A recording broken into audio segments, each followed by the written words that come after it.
السلام عليكم، مرحبا بكم في قناة يوميات نهاد. جبت لكم حلقة 121 من مسلسل طيور المجروحة. أحداث شيقة.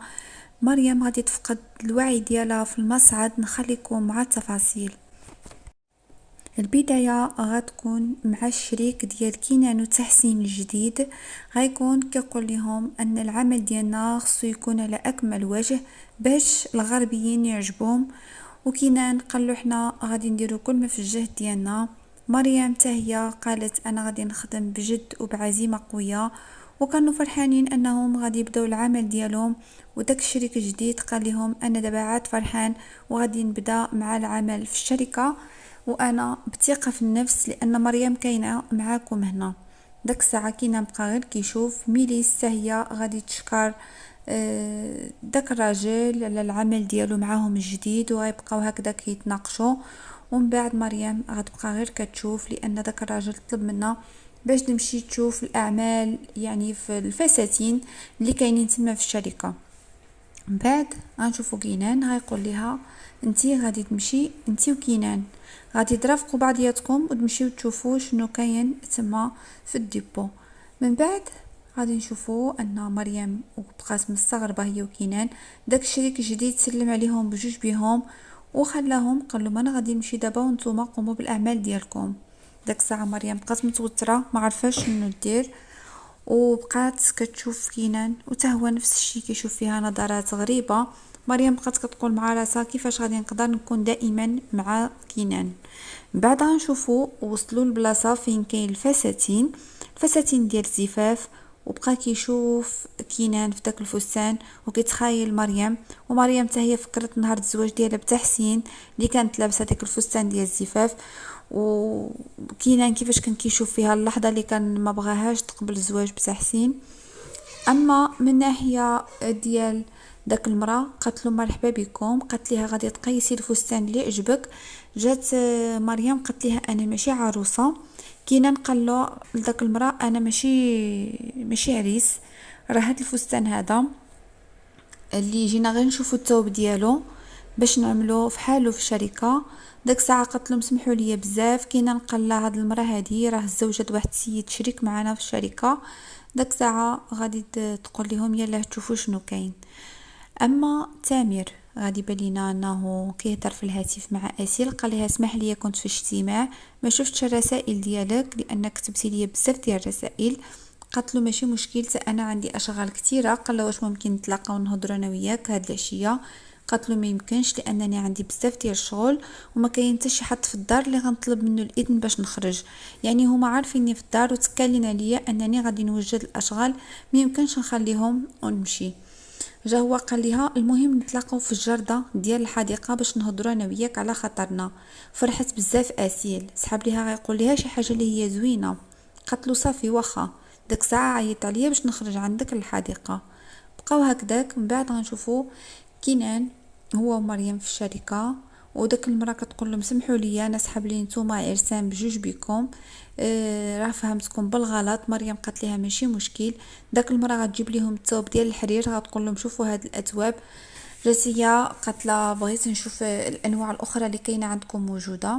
طبعا غادي تجبد ليها بزاف ديال الشكالات، وغادي تقول داك المراه لواحد الراجل اللي يجيب ليها بزاف ديال الانواع ديال الثوب. وكينان بقى كيشوف مريم وكيقول خساره الحب ديالي ليها كان غير ضياع وصافي، ما كانش عليا نبغيها. داك الراجل غادي يجيب بزاف ديال الثوب وغادي يحطو لمريم وهي غادي تشوفو وغادي يعجبها وغتختار واحد النوع من القماش وغتقول لهم هذا اللي زوين. اما ميليس كتقلب على كينان ومريم ما لقاتهمش، كتقول فين هما. بغات تمشي تلحق مريم عندها تقول شي حاجه لكينان، بقات هكذاك متوتره. جات تطلع في الاسانسور في داك الوقت هذاك طلع كينان ولحقاتو في اخر لحظه مريم ودخلوا مع بعضياتهم في داك المصعد. بقاو هكذاك بجوج. ومهم ما كيهضروش في البدايه. ملي جاو باش يتكيو على الرقم اللي غادي يطلعوا ليه قاسوا اليدين ديالهم في بعضياتهم. وداك الوقت بقى كيشوف كينان في مريم، بقاو كيشوفوا في بعضياتهم شويه. واحد اللحظه الضوء غادي يتطفى وغادي يتشعل والمصعد غادي يتوقف بهم، غادي يبقى واقف. مريم غادي تخاف بزاف وكينان غيبقى غير كيشوف فيها.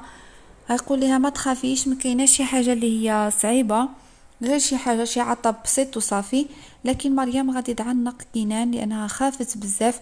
ملي شافت ان المصعد توقف بهم خافت دوق عليهم شي حاجة. داك الساعة بدا كيقول ليها كينان ما تخافيش انا معاك. اما الصديقة ديال جميل دنيا جات لعند الام ديال عائشة باش تقول ليها الحقيقة كاملة. وملي شافتها الجدة ديال جميل فرحت بزاف، قالت لهم واش واخا ندخل نجلس نهضر معكم.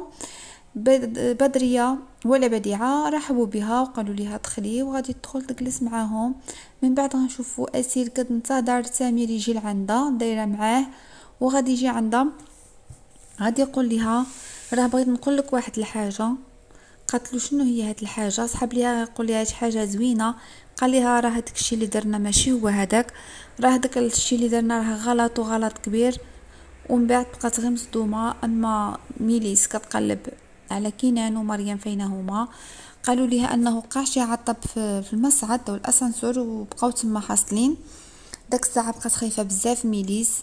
اما كينان غادي يقول لمريم دابا انتي لابسه عليك فساتين اللي هي رفيعه وكتعيشي في الحياه ديال الرفاهيه. هادشي هذا علاش خسرتي تحسين؟ هذا هو الهدف ديالك من الحياه. اذا انتي كنتي معايا غير من اجل الفلوس ما كنتش كنهمك انا، ما كتهمك حتى شي حاجه. انا كنت غلط فيك، كنت كنشوفك انسانه بريئه. داك الساعه مريم كتبقات كتنفس غير بالزز وكيقول ليها كينان ما ديري في بالك حتى شي حاجه غادي نخرجوا من هنا. غادي يبقى يتصل بالهاتف باش يجيو ينقذوهم لان الاكسجين ما كاينش تما. وبقات هكذاك مريم كتحس براسها انها مخنوقه والنفس مقطوع عليها وكتقول لهم ضروري خصني نخرج من هنا ضروري. بقات كتقول مريم مع راسها الا جا حسين ولقاني هنا مع كينان راه غادي ينتقم مني ومن كينان. ميليس مازال كتقلب ليهم على الحل كتقول فين هو هذا اللي كيصلح هذا العطب اللي وقع في المصعد. مازال ما جا وهي على اعصابها متوتره بزاف خايفه الامور كامله تقلب ضدها. من بعد داك المراه تقول لها راه غير صبري ها هما جايين في الطريق ودابا يعني تقاد الامور كامله ما تقلقيش. مريم غير كتبكي وخايفه بزاف خايفه من تحسين. وكيقول لي هذيك الساعه كينان انتي ما كدهمك حتى شي حاجه من غير الفلوس، انتي انسانه طماعه. وهي غيبقى هكذا كيعاير فيها وهي غير ساكته. من بعد غادي نشوفو ان غتجبد التليفون ديالها يعني مريم غتجبد الهاتف وغادي تبقى تحاول تتصل بتحسين لكن ما غاديش يشد ليها الشبكه. وتما يقول لها قول للزوج ديالك الراجل الغني يشري لك هاتف اللي هو زوين ماشي يشري لك هذا الهاتف هذا اللي هو ضعيف بزاف. وبدا كيضحك عليها وكيستهزأ بها. مريم بدات كتبكي وكيقول لها راه الفلوس ماشي هما كلشي في الحياه. قال لها انتي اكيد ما كتبغيش تحسين، انتي بغيتي غير الفلوس ديالو. انتي ما قدرتيش تستناني تنخرج من السجن، قلتي انني غادي نبقى تما مده طويله وصافي مشيتي تعيش حياه ديالك. ما سحبليش انتي انسانه هكذا، انتي كتباني فحال الملاك ولكن انتي فحال الشيطانه. بدا كيقول لي هذاك الكلام ومريم تجرحت بزاف ولكن ما قالت حتى شي حاجه لكينان. بقات غير ساكته وكتشوف فيه بعينيها وقلبها كيتألم وكتبكي وكتقول له انا كنحس بالاكسجين مشى ليا ما بقيتش كنتنفس مزيان. وهو هكذاك مره كيبقى يتصل بداك الناس المساعدين باش يساعدوه وكيقول لهم عافاكم راه حنايا هنايا مخنوقين. ومريم هكذاك عيات كتقاوم وكتحس بالنفس كيتقطع عليها وخصوصا ان كينان كيلومها بزاف وهي مضغوطه لان خايفه تحسين يجي ويدير ليها شي مشكل بحال عاده وينتقم منا او ينتقم من كينان. بقات هكذاك غير كتبكي وكتقول مع راسها لو كنتي عارف الحقيقه شحال انا كنبغيك ما كنتيش غادي تلومني. وبقات كتقول مريم صافي غادي نقول الحقيقه لكينان دابا غادي نعترف ليه بكل شيء. فواحد اللحظه غادي تقول لي مشيت اعترفت ليه اكيد كينان غيمشي يهدر مع تحسين وداك اللحظه غادي يقتلو وغادي ينهي الاثر ديالو من الحياه. لا ما يمكنش. بقات هكذاك ساكته وكتفكر كتقول كيفاش غادي ندير اذا غنخفي هذا الامر هذا تيجي الوقت المناسب اللي نشوف كيفاش ندير باش نقول الحقيقه كامله لكينان. داك الساعه غنشوفو ميليس واقفه كتنتظر باش يجيو داك الناس اللي كيصلحوا المصعد. في واحد اللحظه كتقول لهم راه تاخروا بزاف وميليس متوتره وعلى اعصابها كتنتظر غير امتى يجيو باش يفكوا داك الامر. بعد غنشوفوا داك الناس جا الراجل باش يفتح داك الباب ويخرجهم. داك الوقيته مريم هكذاك غير كتبكي، ما وقفتش على البكاء. وداك اللحظه غادي نشوفوا ان داك الراجل غادي يحاول يفتح عليهم الباب.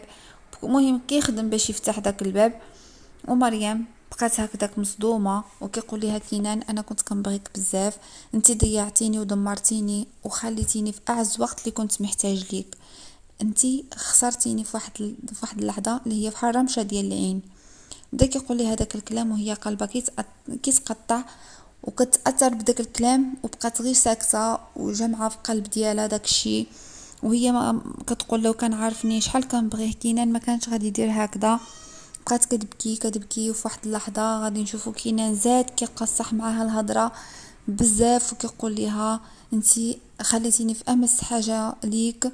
بقى كيقول لها هذاك الكلام في واحد اللحظه ما غاديش تقدر تمسك الاعصاب ديالها حتى غادي تفقد الوعي ديالها بالمره وغادي تطيح في الارض. كينان غادي يمشي يشد مريم ويبقى شاد فيها وكيفيقها وكيقول لها عافاك فيقي. اما دنيا غادي تقول الحقيقة كاملة، غتقول الحقيقة للأم ديال عائشة وغتقول لأن الزواج ديال عائشة وجميل زواج مزيف. بدرية غادي تفرح بزاف، غادي يعجبها الحال، وبديعة مسكينة غادي تصدم، غادي تقول لها كيفاش هادشي هذا وقع وانا ما عنديش الخبر؟ ما يمكنش، منين جبتي هاد الخبر؟ قالت لها انا متاكده، ولكن هاد الحقيقه بغيتك تعرفها ان الزواج ديالهم ماشي حقيقي، داكشي غير على الاوراق. بقات مسكينه كتقول كيفاش هادشي هذا وقع وانا ما جبتش الخبر وما حسيتش به. ومن بعد بقات كتقول لها دنيا هذه هي الحقيقه، لان هاد الزواج هذا ما خصوش يبقى هكذا. بدريه مهم بقات كتشوف هي وبديعه اصلا وحده فرحت وحده تقلقت لان كل وحده وكيفاش هي.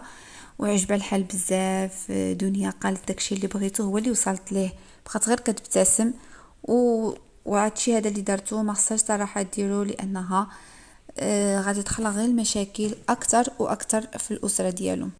وفي هذا المشهد غادي تنتهي الحلقه ديالنا اللي كانت مليئه بالاحداث والمفاجات. نتمنى ان الفيديو ينال الاعجاب ديالكم. الى عجبكم ما تنساوش ديروا له جيم باش تشجعوني نحط لكم المزيد من الفيديوهات الاخرى مسلسل طيور المجروحه قبل عرضها على دوزام. شكرا لكم على المتابعه، دمتم في رعايه الله وحفظه والى اللقاء.